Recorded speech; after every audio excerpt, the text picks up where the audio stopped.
So apparently, being the most eligible prince in 5 kingdoms means absolutely nothing when a dying witch curses you to feel every emotion as physical pain, and the only cure is marrying her non-existent child. My name is Prince Kael Dominic Ashworth, heir to the eternal throne Valthoria, commander of the Royal Guard, holder of 17 military honors, and currently the most cursed man in the realm. I don't do feelings. I don't do weakness. What I do is rule with an iron fist, train until my muscles scream, and maintain the image of perfection my father spent 28 years crafting. Which is why, when I wake up on my 28th birthday feeling like someone's driving hot needles through my chest every time I experience literally any emotion, I know something is catastrophically wrong. The healers are baffled. The court mages are useless. My father, King Aldrich the Unyielding, is furious that his perfect heir is suddenly collapsing during council meetings because someone's poorly timed joke made me feel amusement, which translates to what feels like my ribs cracking open. Then the witch's messenger arrives. She's barely alive, this messenger, some half-starved girl from the outer villages who somehow made it past our guards with a letter written in blood. The letter is from Nythara the Betrayed, a witch my family supposedly wronged decades ago before I was even born. The letter is simple and devastating. To the Crown Prince of Valthoria, you now bear the curse of truth. Every emotion you feel will manifest as agony until you understand what it means to truly suffer as I have suffered. The only cure is to marry my child, born of my blood and magic, and receive their willing forgiveness. But here's the beautiful irony, Princeling. I have no child. I had one once, but your father took them from me. Find them if you can. Earn their forgiveness if you're capable. You have 1 year before the curse kills you. May you suffer as I have suffered. Nythara. The messenger dies before she can answer any questions. My father looks like he's seen a ghost, and I realize that the perfect, unshakable King Aldrich is hiding something that might cost me my life. Father, I say through gritted teeth, because even anger feels like someone's pouring molten metal through my veins now. What did you do to Nythara? My father doesn't speak for a full minute. The council chamber is silent except for my labored breathing as I fight through the pain of too many emotions. Confusion, betrayal, rage, all hitting at once. It was before you were born, he finally says, and for the first time in my life, King Aldrich the Unyielding sounds old, tired. Nythara was the court's most trusted magical advisor. She helped us win the War of the 3 Kingdoms. She was a friend. What happened? I demand. Even through speaking feels like swallowing glass. She fell in love with someone she shouldn't have. Got pregnant. The father was... He pauses and something flickers across his face. The father was politically problematic. I told her she needed to give up the child. For the good of the realm. For stability. You took her baby. It's not a question. I arranged for the child to be raised elsewhere, somewhere safe. Nythara would have been a target, she and the child both. I was protecting them. By ripping a mother from her infant, even through the curse pain, I can feel my disgust. And she cursed me for your sins? She cursed the heir to the throne, my father corrects coldly, because she knew it would hurt me most. She died before she could tell anyone where the child is. We've searched for 28 years. There's no record of what happened to them. I lean against the council table because standing is becoming impossible. Every emotion is a new wave of agony. Then I'm dead, because I have 1 year to find a child who could be anywhere, convince them I'm worthy of forgiveness, and marry them, all while feeling like I'm being tortured every second of every day. The child would be your age now, my father says, already shifting into strategic mode because that's what he does. We'll send scouts, offer a reward, search every village. No. I straighten up despite the pain because I need him to understand this. This is my curse, my problem, and apparently your sin. I'll find them myself. Kael, you can barely stand. Then I'll learn to crawl. I have 1 year to undo what you did. Stay out of my way. Behind me, my father says something, but I'm already gone, already planning, already accepting that the prince who never felt anything deeply is now about to feel everything with devastating intensity. Traveling while cursed is a special kind of hell. Every bump on the road is excruciating. Every interaction with people, guards, merchants, villagers, triggers emotions I'm not equipped to handle. Joy at a child's laugh feels like being stabbed. Sympathy for a beggar feels like drowning. Even mild irritation at bad weather translates to what I imagine being struck by lightning feels like. I can't travel as Prince Kael, too recognizable, too many questions. Instead, I become Dominic, a mercenary looking for work. I'd bind my chest with leather to compress the muscle mass that screams royal training. I let my facial hair grow. I cover my ceremonial tattoos, the ones marking me as heir, the ones tracing down my arms and across my shoulders in ancient Valthorian script, with mud and cheap cloth. I look hell, I feel worse. But I search. I start in the outer villages where Nythara was last seen before she died. I ask about children who appeared mysteriously 28 years ago. I follow dead ends and false leads. I bribe, threaten, and occasionally collapse from curse pain when emotions overwhelm me. 3 months in, I find something. An old healer in a village so remote it barely shows on maps remembers a baby arriving in the night. Brought by royal guards, she says, eyeing me suspiciously. Never seen guards so far out before or since. They paid me to find the child a home, paid well enough I didn't ask questions. Where? I asked, trying to keep my voice steady even though hope feels like acid in my throat. Where did the child go? The Thornhaven orphanage, 3 days north, but... She pauses. That place burned down 15 years ago. Most of the children died, records were lost. Most. Not all. Who survived? I press. Don't know names, just know some got out, got scattered to other villages, other orphanages. You'd have to track them all down. She looks at me with something like pity. You're looking for someone specific, aren't you? Someone important? Someone who might save my life, I admit, because lying takes energy I don't have. Do you remember anything about the baby? Anything at all? She thinks for a long moment. The guards said the child had a birthmark. Here, she touches her left shoulder blade, shaped like a crescent moon, said it was important, a sign of magical blood. A crescent moon birthmark. It's not much, but it's something. I head north toward the ruins of Thornhaven Orphanage, already dreading what I'll find. The orphanage is exactly as depressing as I imagined. Burned stone walls, collapsed roof, weeds growing through the foundation. There's a small cemetery nearby with 15 tiny graves, 15 children who didn't make it out. I find the village elder who remembers the fire. Terrible thing, he says, shaking his head. Started in the kitchen, spread fast. Most of the children were sleeping. Only 5 survived. 3 got adopted into local families, 1 died of smoke damage a year later, and 1, he pauses. 1 ran away from every family that tried to take them in. Stubborn kid, wild, eventually stopped trying to place them. Where are they now? My heart is pounding so hard it adds to the curse pain. Last I heard, they were working at the Broken Crown Tavern in Millhaven, about 2 days east, but I warn you, they're not friendly. Don't like strangers, don't like authority, don't like much of anything except being left alone. Do they have a name? Goes by Rowan. Don't know if it's their real name or one they picked. Never met anyone so determined to forget their past. Rowan. It's not much, but it's the strongest lead I've had in 3 months. I thank the elder and head east, trying not to think about the fact that I'm down to 9 months before the curse kills me, and I haven't even confirmed this Rowan is Nythara's child. Millhaven is the kind of town where people mind their business and strangers are tolerated as long as they pay for their drinks and don't start fights. The Broken Crown Tavern sits in the middle of the main street, looking exactly as rough as its name suggests. I walk in at sunset, when the place is just starting to fill with workers ending their shifts. The interior is dim, smoky, smells like cheap ale and cheaper food. And behind the bar, cleaning glasses with a rag that's probably dirtier than the glasses themselves, is the most striking person I've ever seen. Tall, not as tall as me, but close. Lean muscle, visible even through the simple work clothes. Dark hair tied back messily, sharp features that could be beautiful or dangerous depending on the angle, and an expression that suggests they've perfected the art of looking intimidating enough that people don't bother them. They look up as I approach the bar, and I'm hit with eyes that are an unusual amber color, the kind of color that suggests magical bloodline. "What do you want?" they ask, voice low and rough, like they don't waste words on pleasantries. "Ale," I say, sliding coins across the bar, "and information." Ale I can do. Information costs extra.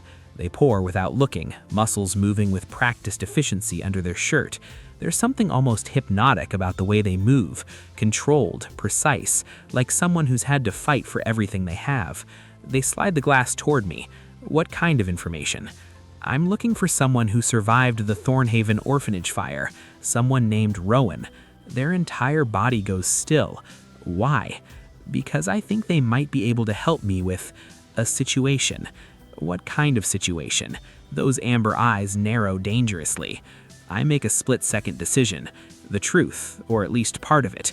I'm cursed, dying, and I was told the only person who can break it is someone with specific magical bloodline, someone who might have a crescent moon birthmark. For a long moment, they just stare at me. Then they set down the glass they were holding very carefully, like they're restraining themselves from throwing it at my head. "Get out," they say quietly. "I'm not trying to." I said get out. Their voice rises slightly and several patrons look over. "I don't know who sent you, I don't care about your curse, and I'm definitely not interested in whatever con you're running." "It's not a con." They lean forward, and there's real menace in their posture now. "I survived an orphanage fire that killed most of my friends. I've survived every family that tried to fix me, and every person who thought I owed them something because they showed basic human decency. I'm not your magical solution. Find someone else." "Rowan, that's not even my real name," they snap. "It's just what I started calling myself because it was easier to explaining that I don't remember anything before the age of 7. Now, leave before I have the guards remove you." They have a crescent moon birthmark. I can see the edge of it peeking out from their collar when they move. I'm certain now. This angry, scarred, beautiful person is Nythara's child, the cure to my curse, and they want absolutely nothing to do with me. "I'm staying at the inn across the street," I tell them, standing up slowly so I don't seem threatening. "Room 4. If you change your mind—" "I won't. You know where to find me." I leave before they can throw me out, my chest aching from the complicated swirl of emotions, hope, frustration, and unexpected attraction I have no business feeling. 9 months left, and my only hope just told me to get lost. I don't give up. I can't afford to. Every night for a week, I come to the Broken Crown. I sit at the bar. I order ale I barely drink because even the taste triggers emotions that hurt, and I watch Rowan work with a focused intensity that probably makes me look like a creep. They ignore me completely, serve everyone else, walk past me like I'm invisible. It's actually impressive, the level of disdain they manage to convey without saying a word. On the 8th night, they finally break. "Why are you still here?" they demand, slamming my untouched mug down hard enough that ale sloshes over the rim. "Because I'm running out of time," I answer honestly. The curse pain is worse now, constant. Even neutral emotions hurt. 8 months and 3 weeks until I die. Not my problem. You're right, it's not. I meet their eyes directly. But I think you're Nythara's child, and I think you deserve to know the truth about what happened to your mother. That gets their attention. They go very still. "What do you know about my mother?" "More than you do, apparently. It's a risk pushing them like this. Meet me tomorrow, somewhere private. Let me explain everything. And if you still want nothing to do with me after, I'll leave Millhaven and never bother you again." They study me for a long moment, clearly weighing whether I'm worth the effort. Finally, there's a clearing north of town, past the old mill. "Tomorrow, at dawn. You don't show up, or you bring anyone else, I'm done." "I'll be there." They walk away without another word, but I catch the briefest glimpse of something in their expression. Curiosity, maybe, or fear. I have one chance to explain how my father destroyed Nythara's life, how I'm paying for his sins, and why they're my only hope. No pressure. They're already in the clearing when I arrive at dawn, sitting on a fallen log, arms crossed, looking like they're 2 seconds from changing their mind and leaving. I don't waste time with pleasantries. "Your mother's name was Nythara. She was the most powerful witch in 5 kingdoms. She was also the royal court's most trusted advisor." "Was?" Rowan asks sharply. "She died cursing me, but before that she had a child. You. My father, the king, took you from her when you were an infant, said it was for your protection. Really, it was because your father was politically inconvenient." "Who was my father?" "I don't know. My father won't say. But whoever he was important enough that your existence was a threat." I move closer slowly, like approaching a wild animal. "You were placed with a healer who gave you to the Thornhaven orphanage. Nythara spent years searching for you, never found you, died believing you were lost forever." Rowan's jaw tightens. And you expect me to believe all this? To believe I'm some witch's lost child and you're a cursed prince? I can prove the curse. I shrug off my jacket, then my shirt, revealing the tattoos that mark me as heir to Valthoria. Royal crests, battle honors, my lineage written in ink. Royal crests, battle honors, my lineage written in ink. Their eyes widen slightly as they recognize the symbols. You're actually Prince Kael Dominic Ashworth. Yes. I pull my shirt back on because standing shirtless in front of them is doing things to my focus I can't afford. And you're actually the only person who can save me. How? Marriage and forgiveness. The curse breaks if Nythara's child willingly forgives the royal family and agrees to marriage, which means I need you to forgive my father for taking you from your mother, forgive the crown for everything it cost you, and, I pause because this part is the hardest, marry me. They laugh. Actually laugh. You're insane. I'm desperate. I take a step closer, and the movement sends a fresh wave of curse pain through me. I must make some sound because their expression shifts slightly. Every emotion I feel is agony. Joy, anger, sadness, attraction. All of it feels like I'm being torn apart. I have 8 months and 3 weeks left before it kills me, and you're my only chance. Why should I help you? Their voice is hard. Your family took everything from my mother, took me from her, let me grow up in an orphanage where children died in fires. Why should I care if you suffer? You shouldn't, I admit. You have every right to hate me, hate my father, hate everything the crown represents. But I look at them directly, letting them see the truth. But you also have the right to know who you really are, where you came from, what your mother wanted for you. Which was what? I don't know yet, but I have her journals, her letters, everything she left behind. It's all yours if you want it, even if you decide not to help me. You deserve to know her story. Rowan is quiet for a long time. When he finally speaks, his voice is softer. If I agree to this, and I'm not saying I am, what happens? I marry you, say some magic words, and suddenly you're fine and I'm what? A princess? A trophy wife? A political pawn? A person with choices, I counter. The curse requires willing forgiveness and marriage. After that, you're free to leave, annul the marriage, take half my fortune and never see me again. I'll put it in writing, legally binding. Why would you offer that? Because I'm not my father. I say it with more vehemence than I intend, and the anger pain makes me wince. I won't force you into anything. I won't trap you. You help me break this curse, you get answers about your past, and enough money to never worry again. Then you decide what comes next. They stand up, moving closer until we're almost toe-to-toe. They're tall enough that I only have to look down slightly to meet their eyes. You're either the most honest man I've ever met or the best liar. There's one way to find out. What's that? I reach into my jacket and pull out a leather-bound journal. Your mother's diary, the last one she wrote before she died. It's yours. Read it. Decide if I'm telling the truth. Then decide if you want to help me. They take the journal like it might burn them. And if I say no? Then I respect that, and I die in 8 months and 3 weeks. I pause, but I really hope you say yes. I turn to leave, but their voice stops me. Wait. I look back. What's in this for you, really, besides not dying? I could lie, should lie, but something about those amber eyes makes me want to be honest in a way I'm never honest. A chance to be better than my father, I say quietly. A chance to fix something the crown broke, and I hesitate. Maybe a chance to know someone who doesn't care that I'm a prince, someone who will tell me the truth even when it hurts. They stare at me for a long moment, then, so quietly I almost don't hear it. Give me 3 days. Take all the time you need. I walk away before I can say something foolish like stay or please, or any of the dozen other desperate things fighting to escape. 3 days to convince Nythara's lost child that I'm worth saving. 3 days to convince myself I deserve to be saved. 3 days feel like 3 years when you're dying from a curse, and the only person who can save you is reading about how your family destroyed their mother's life. I spend those 72 hours in the cheapest room at Millhaven's Inn, because even disguised as a mercenary, I can't bring myself to waste money on comfort I don't deserve. The curse is getting worse. Every morning I wake up feeling like my chest is being crushed. Every emotion, and there are so many now that I've met Rowan, translates to physical agony that leaves me gasping. Hope feels like drowning. Anxiety feels like being stabbed. And this strange growing attraction I have to a man who hates everything I represent, that feels like my heart is literally tearing apart. I don't know when it happened, when I started seeing him as more than just a cure. Maybe it was the way he laughed when he thought my proposal was insane, so free and genuine, like someone who's never had to perform for an audience. Maybe it was the way his amber eyes sparked with intelligence when he challenged me. Or maybe it's simpler than that. Rowan is the first person in my entire life who doesn't want anything from me except the truth.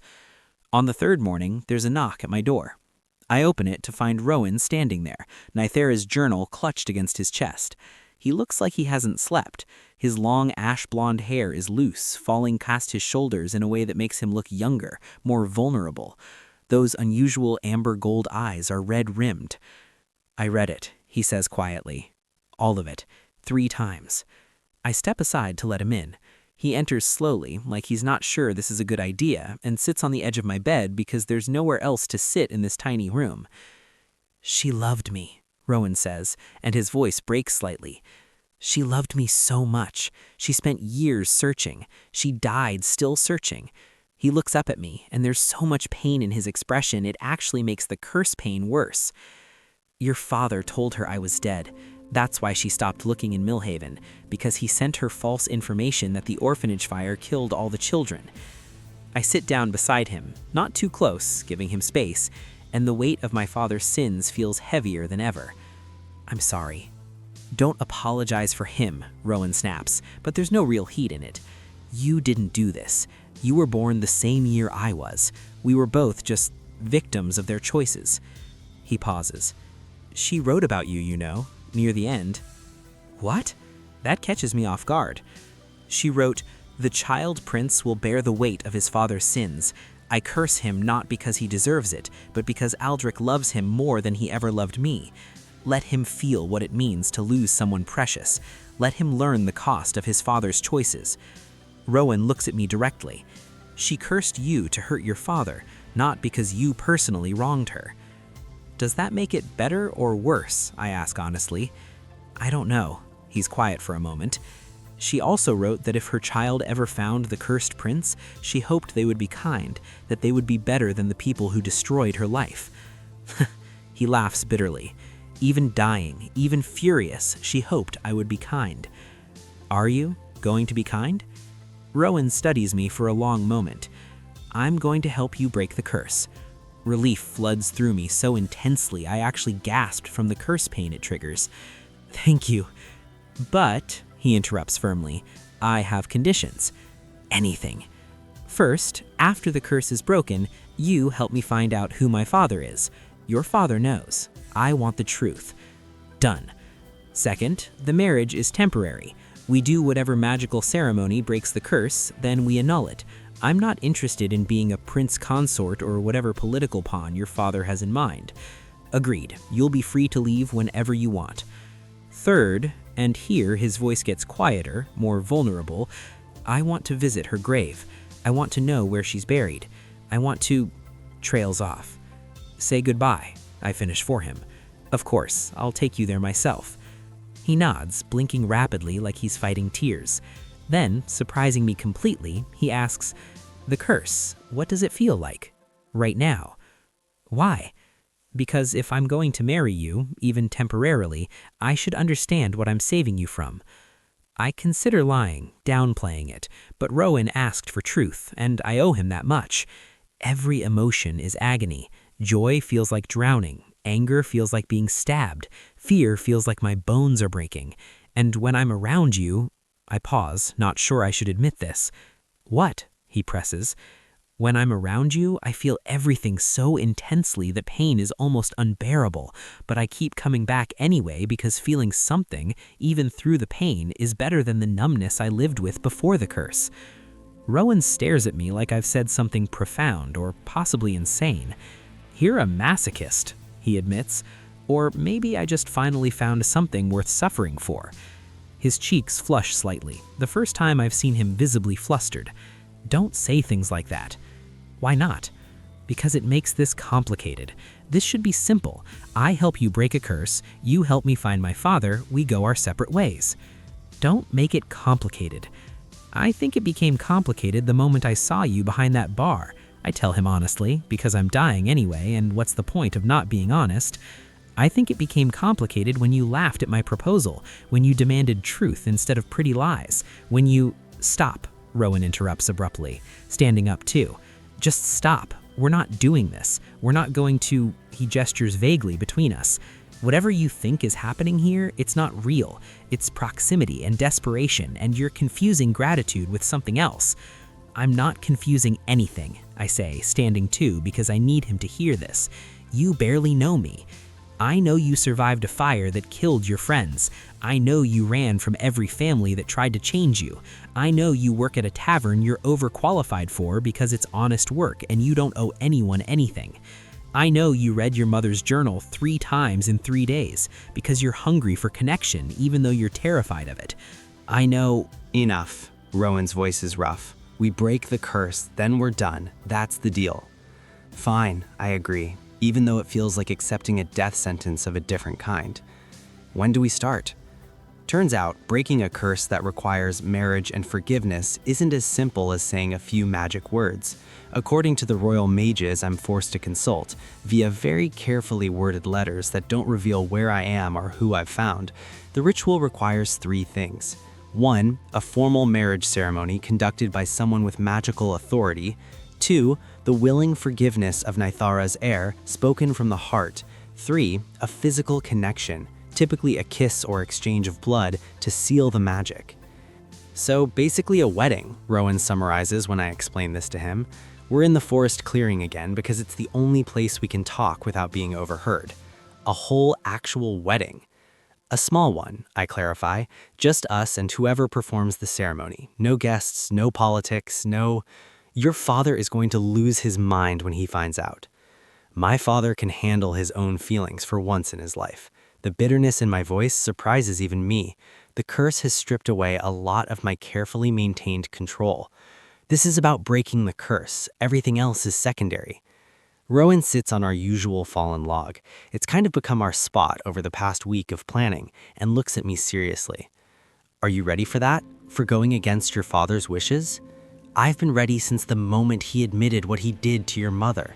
I sit beside him, close enough that our shoulders almost touch. I spent my whole life trying to be the perfect heir, the perfect prince, the perfect weapon for his political games. And for what? So he could make the same cruel choices that got me cursed in the first place? You're angry at him, Rowan observes. I'm furious at him, and the curse makes sure I feel every ounce of that fury like fire in my veins. I look at Rowan directly, but I'm also grateful to him in a twisted way, because if he hadn't done what he did, you wouldn't exist, and I'm starting to think meeting you might be worth all of this suffering. Rowan's breath catches. You can't keep saying things like that. Why not? We're getting married in 3 days. Temporarily married, I add when I see his expression. Shouldn't husbands be honest with each other? We're not going to be husbands. We're going to be 2 people performing a magical transaction. Keep telling yourself that, and I'm surprised by the hint of playfulness in my own voice. When did I start teasing him? When did the rigid Prince Kael learn how to flirt? I mean it, Kael. He uses my real name, not my title, just my name, and something about that feels intimate in a way I wasn't prepared for. After the curse breaks, I'm leaving. I'm going to find my father, get answers, and then I'm going to travel, see the world, live the life my mother never got to live. I know. You'll go back to being a prince, probably marry someone politically appropriate, rule your kingdom. Probably, I lie, because the truth is I can't imagine any of that anymore. Can't imagine going back to the cold, controlled life I had before I met this infuriating, beautiful man who makes me feel alive even through the curse pain. Then we understand each other, Rowan says firmly. Perfectly, I agree, and we both know we're lying. The ceremony is performed by an old hedge witch named Mara who lives deep in the forest and doesn't care about politics or royal drama.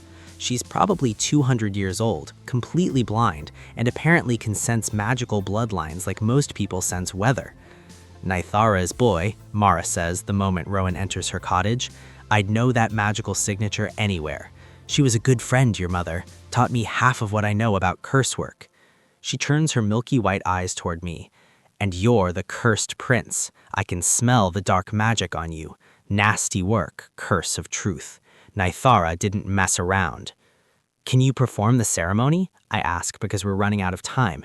8 months has become 7.5, and the curse is actively trying to kill me now.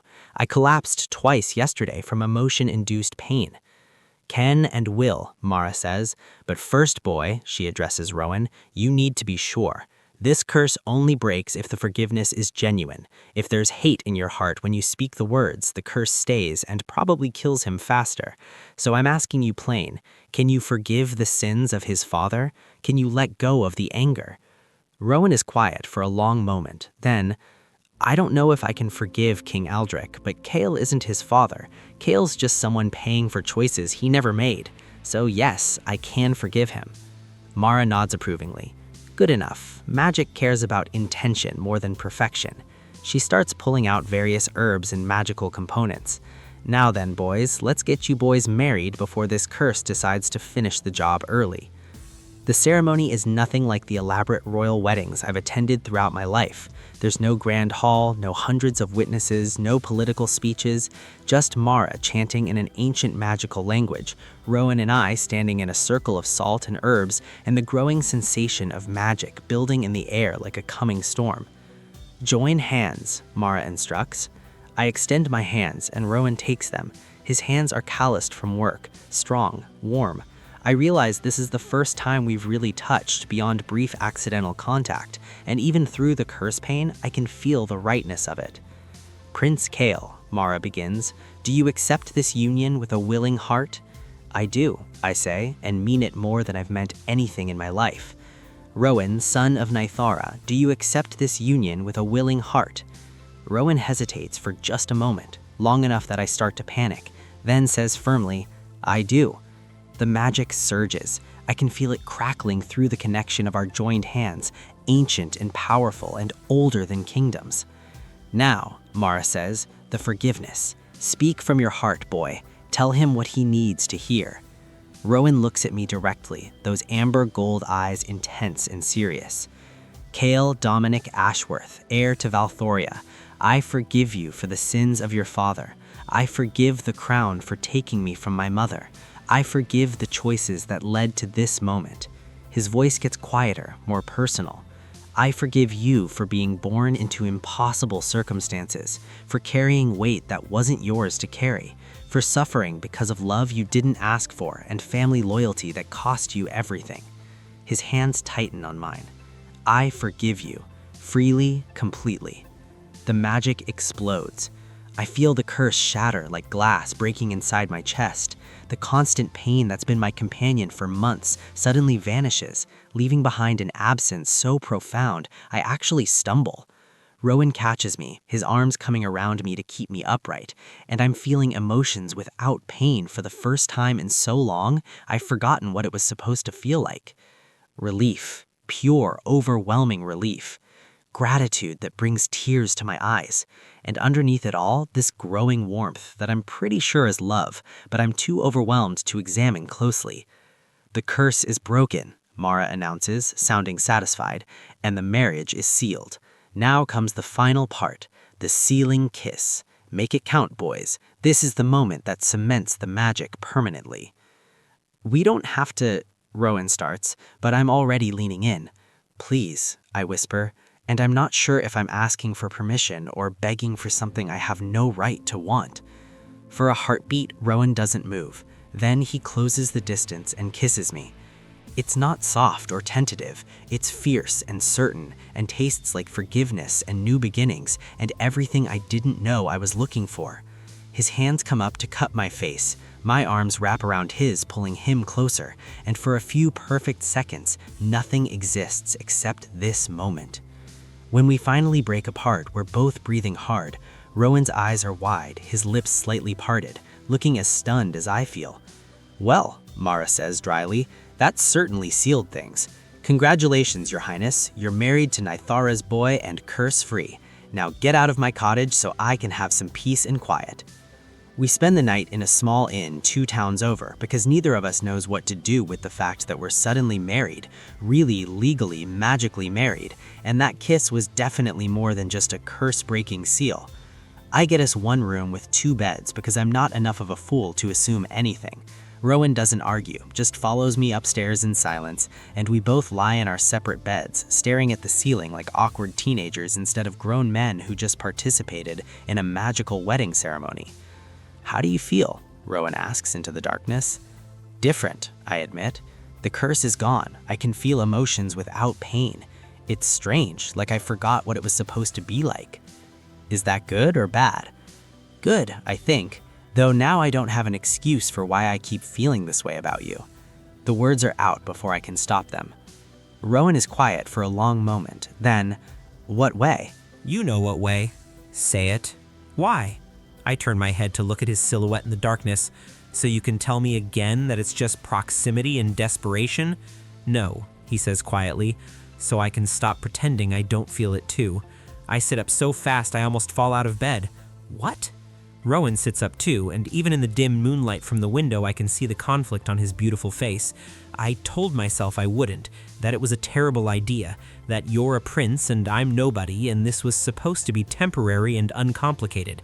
He laughs bitterly, but then you kept being honest and kind, and you looked at me like I was someone worth knowing instead of just a tool to break your curse. And that kiss. Yeah, I agree, that kiss. So what do we do now? Rowan asks, because we're married, really married, and apparently we both feel things that we probably shouldn't feel. I stand up and cross the small space between our beds. Can I sit? He nods, moving over to make room. I sit beside him on his bed, close enough that our shoulders touch. Here's what I think we should do, I say carefully. I think we should be honest about what we want instead of what we think we should want. I think we should stop pretending this is just a magical transaction when it clearly became something else weeks ago, and I take a breath, I think we should give this a real chance instead of running away because it's scary and complicated. You want to stay married to me? Rowan asks, and he sounds genuinely shocked. Actually married? Not just for show or politics, but because you want to? Yes, I say simply. I know it's fast. I know we barely know each other. I know you have every reason to want nothing to do with the crown or my family. But yes, I want to stay married to you. I want to help you find your father. I want to travel with you and show you the world your mother never got to see. I stop because my voice is getting too intense, too revealing. What? Rowan prompts softly. What do you want? I want to know what it's like to build a life with someone who sees me as Kael instead of Prince Kael, someone who will tell me the truth even when it's hard, someone who makes me feel alive. I finally turn to look at him directly.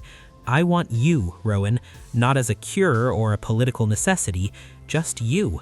In the moonlight, I can see tears forming in his amber eyes. No one's ever wanted just me before. They wanted the orphan they could fix, the tavern worker they could use, the witch's son who could break curses, but never just me. Then they were idiots, I tell him firmly, because you're extraordinary exactly as you are. He makes a sound that's half laugh, half sob, and then suddenly he's kissing me again. It's different from the ceremony kiss, less desperate, more certain, like he's finally letting himself want something instead of just surviving. When we break apart, he's smiling, really smiling, and it transforms his whole face. Okay, he says. Okay? Okay, we'll try this. Really try. Give it a real chance. He pauses. But I have new conditions. Of course you do, I say smiling, because I'm learning that Rowan always has conditions, and I'm starting to find it endearing instead of frustrating. First, we don't tell your father yet. I need time to figure out who I am as your husband before I face the king who destroyed my mother. Fair enough. Second, we find your father first. I need answers before I can fully move forward. We'll start searching tomorrow. Third, and here his voice gets softer, more vulnerable, you have to promise that if this doesn't work, if we try and it's not what we thought it was, you'll let me go. No crown pressure, no magical obligations, just freedom. I take his hand. I promise. If you want to leave, I'll let you go. But Rowan, I wait until he meets my eyes. I'm going to do everything in my power to make you want to stay. He laughs, and the sound is lighter than I've ever heard from him. You're very confident for someone who's been married less than 12 hours. I'm very motivated, I correct. There's a difference. He shakes his head, but he's still smiling. What am I getting myself into? Hopefully, I say, pulling him closer, the best decision of your life. Bold claim, Your Highness. I have a year to prove it, or forever, if you'll let me. Let's start with tomorrow, Rowan says, but he's leaning into me now, his head resting against my shoulder, and I think maybe, just maybe, forever isn't as impossible as it seemed. The search for Rowan's father takes us 3 months. 3 months of traveling through villages and cities, following leads that go nowhere, interviewing people who remember Nythara but know nothing about her mysterious lover. 3 months of learning how to be married for real instead of just magically bound.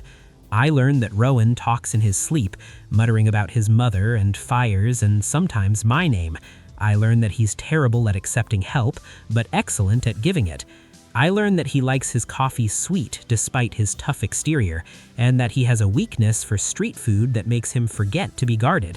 He learns that I'm not actually as cold and rigid as I seem. That was just armor I built to survive the royal court. He learns that I have a terrible sense of direction when not in formal palace settings, and that I'll argue about economic theory until sunrise if given the chance. He learns that I'm terrified of failing him the way my father failed his mother. We learn how to be partners, how to share beds and breakfast and dreams about futures that seemed impossible months ago. And slowly, carefully, we fall in love for real instead of just circumstance. The breakthrough comes in the coastal city of Marries, 3 months and 2 weeks after our wedding. An old retired royal guard recognizes my tattoos even though I'm trying to keep my identity hidden. Prince Kael? He says, squinting at me in the tavern where Rowan and I are having dinner. By the gods, it is you. Your father must be going mad wondering where you are. My father knows I'm handling family business, I say carefully. And you are? Marcus Theron. I served in the Royal Guard 28 years ago before I retired. He glances at Rowan, then back at me, clearly putting pieces together. Is this about Nythara's boy? Rowan goes very still. You knew my mother? Knew her well, Marcus says, sitting down without invitation. Good woman, brilliant. What happened to her was a damn shame. Do you know who my father is? Rowan asks bluntly. Marcus looks between us, clearly weighing how much to say. Finally, your father, says Marcus carefully, was Lord Dante Valorian. He was King Aldric's closest friend, practically brothers since childhood. Brilliant military strategist, helped win the War of the Three Kingdoms alongside your mother. Was? Rowan asks, his voice tight.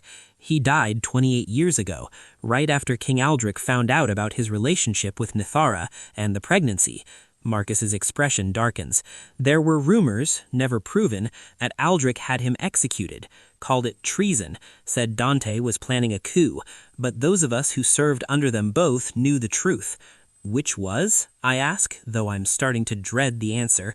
Dante Valorian was more popular than King Aldric, more loved by the people, more respected by the military.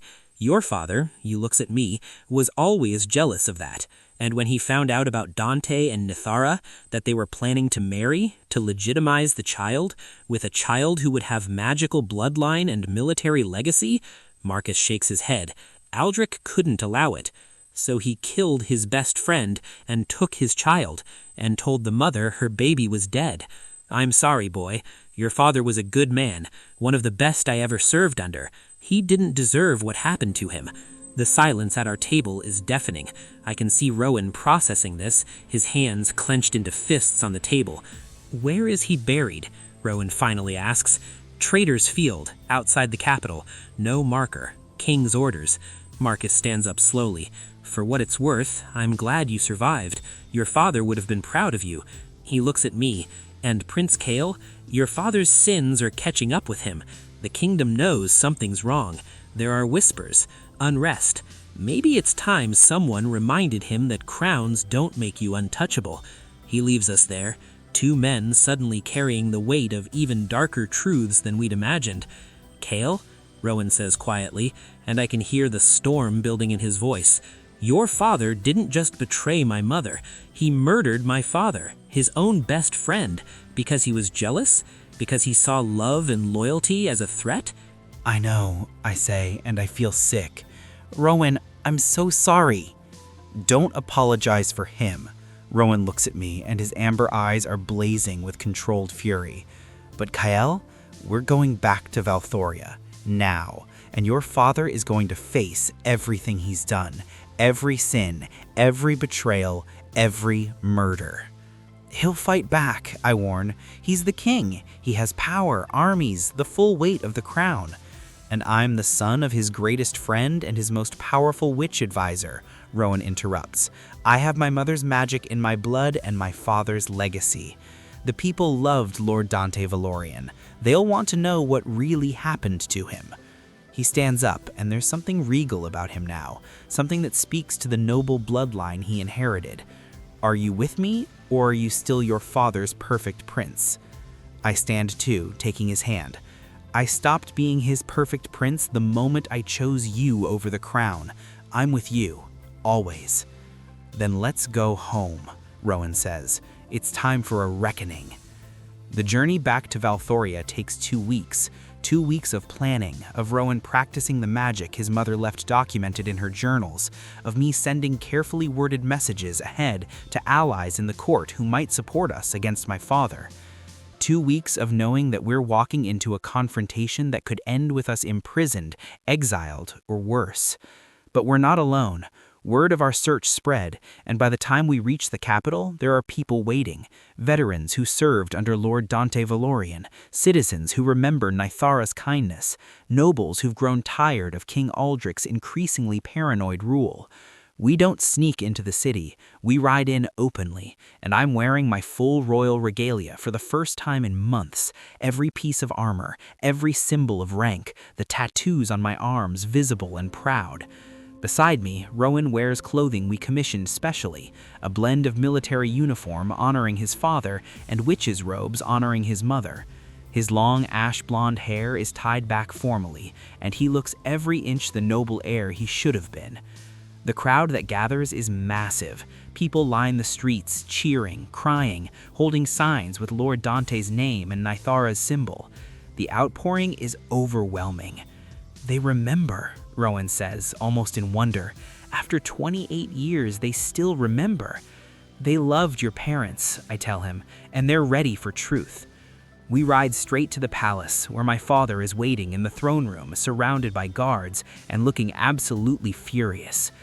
Kael, he says as we enter, his voice cold. You've been gone for 6 months. No word, no explanation, just cryptic messages about family business. And now you return with him. He stares at Rowan with barely concealed hatred. Nythara's bastard. King Aldrich, Rowan says, and his voice carries through the entire throne room. I am Rowan Lulorian, son of Lord Dante Valorian and the witch Nythara, and I've come to demand answers for what you did to my parents. The room goes completely silent. Lord Dante was a traitor, my father says, but his voice wavers slightly. He was planning a coup. He was executed legally. He was your best friend, Rowan interrupts, stepping forward. He saved your life in the War of the Three Kingdoms. He stood by you when you took the crown, and you had him murdered because he dared to love someone and build a family, because his popularity threatened your ego. You have no proof. I have testimony from the guards who served you both, Rowan continues, and now there's magic crackling around him, his mother's power awakening. I have your own letters to my mother, lying about my death. I have the records you tried to destroy, and I have something else. He holds up his hand, and magical energy swirls around his fingers, forming images in the air, memories pulled from Nythara's journals, showing my father's betrayal in vivid detail. The court watches in stunned silence as the truth plays out before them. Lord Dante and Nythara's love story, King Aldrich's jealousy, the false accusations, the execution, the stolen child. This is illegal magic, my father starts. This is truth, I shout, and I step forward to stand beside Rowan. And I'm done protecting you from the consequences of your choices. You destroyed the lives of 2 people who trusted you. You cursed your own son because you were afraid of facing what you'd done. You've ruled through fear and paranoia for 28 years. I look at the assembled court, at the guards, at the nobles who've served my family for generations. My father is unfit to rule, and I'm formally challenging his right to the throne. The gasps that echo through the throne room are deafening. "You would betray your own father?" King Aldrich asks, and for the first time, he looks genuinely shaken. "Everything I did for this kingdom." "You did it for yourself," I correct. "You couldn't stand that someone might be better than you, more loved, more worthy, so you destroyed them." I draw my sword, not to attack, but in formal challenge. I invoke the ancient right of royal challenge. Either face me in combat for the crown, or step down and face trial for your crimes. My father stares at me, and I can see the calculations happening behind his eyes. He's older, but he's still a formidable fighter. He could possibly beat me. But there are hundreds of witnesses now, and the truth is out. "If I defeat you," he says slowly, "you and that witch's spawn will be executed for treason. And if I win, you'll face justice for murder, kidnapping, and abuse of royal power." He draws his own sword. So be it. The duel happens in the palace courtyard, with what feels like half the city watching. It's formal, bound by ancient rules that even my father can't ignore. Single combat, no magic, no interference. First blood or surrender determines the winner. Rowan stands at the edge of the combat circle, his face pale but determined. We made a pact before this. If something goes wrong, he runs. Doesn't try to save me, doesn't stay to face my father's wrath, just disappears and lives the life he deserves. He promised, but I can see in his eyes that he's lying. My father and I circle each other, and I'm struck by how old he suddenly looks, how the weight of his sins has aged him beyond his years. "You were supposed to be perfect," he says as our swords meet for the first time, the clash echoing across the courtyard. "But you made me into a weapon," I counter, parrying his next strike. "But you forgot to make me loyal to your cruelty." We fight, and it's brutal. My father is ruthless, going for killing blows that technically violate the rules of first blood, but no one stops him because he's still the king. I'm younger, faster, but he's got decades of experience and no moral constraints. He wounds me, a slash across my shoulder that draws first blood, technically, but instead of stopping, he presses the advantage. "Aldrich, that's first blood," someone shouts from the crowd. "The duel is over." But my father doesn't stop. "I don't recognize defeat from traitors," he snarls, coming at me with renewed fury. That's when everything changes. Rowan's magic explodes across the courtyard, not to attack, but to shield. A barrier of pure energy appears between my father's blade and my chest, stopping the killing blow inches from my heart. "Interference!" my father shouts. "The witch's bastard has violated the sacred duel." "You violated it first," Rowan's voice rings out, and he steps into the circle, magic crackling around him like lightning. "First blood was drawn. Prince Kael won, but you couldn't accept it because you've never accepted anything that doesn't go your way."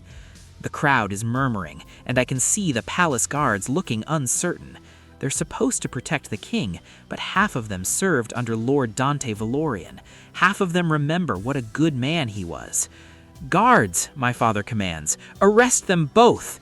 "No," says Commander Helena, captain of the Royal Guard, stepping forward. "She's 60 years old, served my family for 40 years, and I've never seen her disobey an order. I served under Lord Dante Valorian before I served you, Your Majesty. He was the finest man I ever knew, and I will not arrest his son for speaking truth." One by one, the guards lower their weapons. My father looks around wildly, seeing his power crumbling. "This is treason! All of you will hang!" The only one who deserves to hang is the king who murdered his best friend. It's Marcus Theron, the retired guard who told us about Lord Dante, and he's not alone. There are dozens of veterans with him, all wearing their old military honors, all standing in solidarity. "Lord Dante saved my life in the Battle of Ashford Ridge," one says. "He paid for my daughter's medicine when I couldn't afford it," another says. "He was worth 10 of you," a third states flatly. The testimonies keep coming, and I watch my father's face go from red with rage to pale with realization. He's lost. Not just the duel, not just his power, but the respect and loyalty that actually held his kingdom together. "Father," I say quietly, and he looks at me with something like desperation. "It's over. Step down with dignity or be removed by force. Those are your only options." For a long moment, he just stares at me. Then slowly, he removes his crown and drops it on the ground between us. "You'll regret this," he says, his voice hollow. "A kingdom cannot be ruled by compassion and truth. You'll learn that the hard way." "Maybe," I acknowledge, "but I'd rather rule with honor and fail than rule with cruelty and succeed." The guards move forward to escort him away, not roughly, but firmly. He'll face trial, real trial, with witnesses and evidence, justice, not revenge. As they lead him out, Rowan comes to stand beside me. His magic has faded, leaving him looking exhausted but triumphant. "Are you all right?" he asks, looking at the wound on my shoulder. "I'll live." I pick up the crown my father dropped, and the weight of it feels different now, heavier, more real. "Rowan, I need to ask you something important. If you're about to propose again, we're already married," he says with a slight smile. "Not that." I turn to face him fully. "I'm about to become king, and I know that wasn't part of our deal. You agreed to help break a curse and find your father, not to be married to a ruling monarch with all the politics and pressure that comes with it." I take a breath. "So I'm giving you a choice. Stay as my husband and face everything that comes with that, or take an annulment, your freedom, and all the wealth and answers you deserve. No judgment either way." Rowan looks at me for a long moment. The entire courtyard has gone quiet, everyone watching this moment. "You're offering to let me go, right now, when you need support the most, when you're about to take a throne and face all your father's enemies, when being married to Lord Dante's son would give you legitimacy and popular support." He steps closer. "You'd really let me walk away?" "I promised you freedom," I tell him. "I meant it. I won't trap you, even for political advantage. Even though—" I stop, because this isn't the time to get emotional. "Even though what?" "Even though I love you," I admit, "and I don't care that hundreds of people are watching. Even though these 3 months with you have been the best of my life. Even though the thought of you leaving feels like another curse. You deserve to choose your own path." Rowan's amber eyes are shining with unshed tears. "You impossible, honorable, self-sacrificing idiot. Is that a yes or a no?" "It's a you're stuck with me," he says, and then he's kissing me in front of the entire court, in front of the veterans and nobles and citizens who've gathered to witness history. When we break apart, there's cheering, actual cheering, because apparently the kingdom has been waiting for something to celebrate, and a crown prince who defeated his corrupt father and married his best friend's son is exactly the kind of romantic drama they needed. "I should warn you," I tell Rowan as the noise swells around us, "being married to a king is going to be complicated. There will be politics and ceremony and people who hate that I chose you." "Good thing I like complicated," Rowan says, "and I've survived worse than court politics." Fair point. I look at the crown in my hands, then at him. "Help me?" "Always." Together we walk toward the palace steps, where traditionally new monarchs are crowned, but instead of some priest or noble doing it, I hand the crown to Rowan. "You should be the one," I tell him. "Your father helped build this kingdom. Your mother protected it. You have more right than anyone." His hands shake slightly as he takes the crown. "I don't know the words." "Make them up. We're changing things anyway." Rowan smiles, that beautiful, genuine smile I've come to love, and raises the crown. "Kael Dominic Aishworth, I crown you not just as king, but the man who chose truth over tradition, justice over power, and love over duty." He places the crown on my head. "May your rule be nothing like your father's." The crowd erupts in laughter and applause. "Not the most traditional coronation," I murmur to him. "You married a tavern worker who's secretly a dead war hero's son. Traditional went out the window months ago." He's not wrong. The first few months of my reign are chaos. There are trials, my father's being the most prominent. He's found guilty of murder, kidnapping, and abuse of power, but instead of execution, he's sentenced to life imprisonment in comfortable but isolated exile. It's mercy he doesn't deserve, but Rowan convinced me that becoming like him wouldn't honor the people he destroyed. "Your father lived his whole life afraid of being overshadowed," Rowan said when we discussed the sentence. "Let him live with the knowledge that his son became everything he couldn't be. That's punishment enough." There are reforms to implement, laws protecting magical users, memorials for Lord Dante and Nythara, reparations for the families affected by my father's cruelty. Every day brings new challenges, new problems that don't have easy answers, but I'm not facing them alone. Rowan takes to his role as prince consort with surprising grace. He's not interested in ceremony or titles, but he is interested in justice. He becomes the voice for people the crown usually ignores: orphans, workers, anyone without power or protection. The people love him for this. They call him the People's Prince and Lord Dante's worthy son. He hates both nicknames, but tolerates them because they accomplish good. 6 months into my reign, we finally visit the graves. My father had Lord Dante buried in unmarked shame in Traitor's Field, but we move him to the royal crypts with full military honors. Nythara is buried beside him. We found her grave in a pauper's cemetery outside the city, unmarked and forgotten. Now they lie together in white marble, their names and accomplishments carved in gold. Lord Dante Valerian, beloved friend, brilliant strategist, devoted father. Nythara the wise, powerful witch, trusted advisor, loving mother. Together in death as they should have been in life. Rowan stands in front of the graves for a long time, not speaking.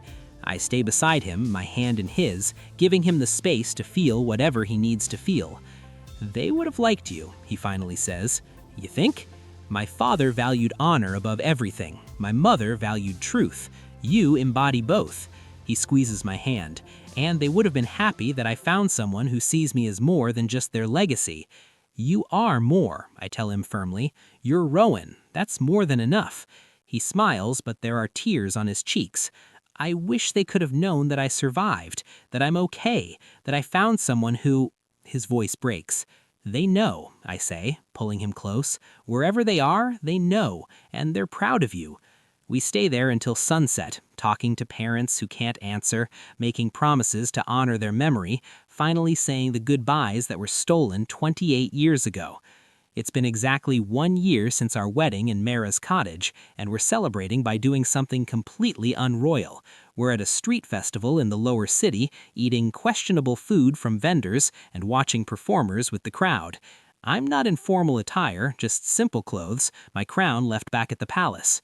Rowan is beside me, his long hair loose, laughing at a juggler who's desperately trying to keep 6 flaming torches in the air. "Your Majesty, Prince Rowan!" A little girl runs up to us, her mother chasing behind, apologetically. "I'm so sorry, Your Majesty, she got away from me." "It's fine," I say, kneeling down to the girl's level. "Hello there, what's your name?" "Alara," she says shyly. Then to Rowan, "Is it true your mother could do real magic, like in the stories?" Rowan kneels beside me. "It's true, she was very powerful. Can you do magic too? Would you like to see?" The little girl's eyes go wide. Rowan holds out his hand, and a small butterfly made of pure light appears, fluttering around her head. She giggles with delight, trying to catch it. "It's beautiful," she exclaims. "So are you," Rowan tells her gently, "and the world is when you know how to look for the beauty instead of the darkness." The mother thanks us profusely and leads her daughter away, the light butterfly following them until it finally fades. "You're good with children," I observe. "Don't get any ideas," Rowan says immediately. "I'm barely managing being married to a king. I'm not ready for royal heirs." "I wasn't suggesting—" "You were thinking it very loudly." "I was thinking," I correct, "that you'd be an amazing father someday if that was something you wanted. No pressure." He's quiet for a moment, then, "Maybe someday, when the kingdom is more stable, when we've had time to just be us without the weight of legacy and duty." He looks at me. "Is that okay?" "That's perfect," I assure him. "We have time, all the time in the world." We continue through the festival, and I'm struck by how different this is from the life I expected. I thought being king would mean isolation, formality, endless duty with no joy, but Rowan changed that. He insisted we stay connected to real people, that we remember why we're ruling in the first place. "Kael," says Rowan as we're walking back to the palace at sunset, Do you ever regret it, choosing me over your father, taking the throne this way? Never, I answer immediately. Not once. Why? Because you gave up so much. The relationship with your father, the certainty of your future, the simple path you were supposed to follow. And for what? A traumatized orphan with trust issues and a complicated legacy? I stop walking and turn to face him fully. You want to know what I got? I got freedom from a life I never wanted. I got justice for people who deserved it. I got the chance to build something better than what came before. I cup his face in my hands. And I got you, someone who challenges me, who keeps me honest, who makes me want to be better than I am. That's worth everything I gave up and more. You're such a romantic, he says, but he's smiling. I've ruined you, I agree, completely and totally ruined you for anyone else. Good, because you're stuck with me now, king and consort, partners in crime and ruling. Partners, I agree, for as long as you'll have me. Forever sounds good, if the offer's still open. Always. We walk the rest of the way home hand in hand, two men who survived curses and betrayal and impossible choices to build something new together. The kingdom still has problems. There are still people who oppose us, still challenges ahead. But we'll face them together. And honestly, I wouldn't have it any other way.